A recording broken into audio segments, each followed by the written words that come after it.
Welcome back. National Hispanic Heritage Month is underway, and tonight we are putting the spotlight on a groundbreaking politician. She was the first Latina to be elected mayor of the capital of Kansas. Although she's left office, her advocacy for the Hispanic community continues with a Boston-based foundation.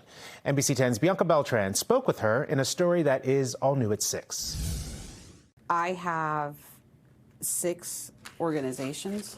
So Partners for Justice is one of them. As managing director of the Draper Richards Kaplan Foundation, or DRK, in Boston, Michelle de la Isla works with organizations across the country tackling some of society's most complex problems with funding and guidance to scale up their ideas.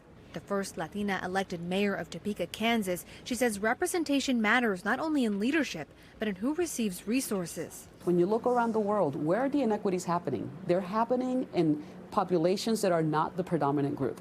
So the fact that we are, in essence, working with organizations that are trying to reach people that look like me matters so much to the work that we do. In Watsonville, California, part of the region that grows the majority of the nation's produce, Jacob Martinez launched Digital Nest to help train and connect the area's predominantly Latino youth to opportunities in neighboring Silicon Valley. Young people are graduating college, coming back home, and realizing that they don't have a network.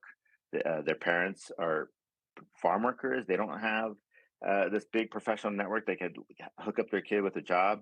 And so we're becoming the social capital that youth never had. DRK is working with them to expand their programs to similar communities with untapped talent.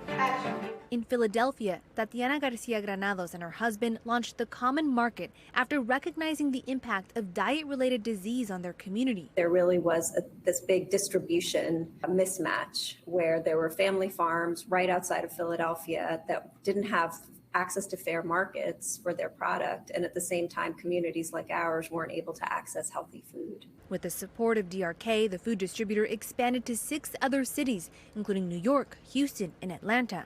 Each of those squares on the office wall represents an organization DRK is working with. De la Isla says collectively they've made a difference in 270 million lives. We live in a world right now where it's so easy to focus on the divisions and on the challenges that we have. But when you're here every single day, you get a dose of hope. In Boston, Bianca Beltran, NBC 10 Boston.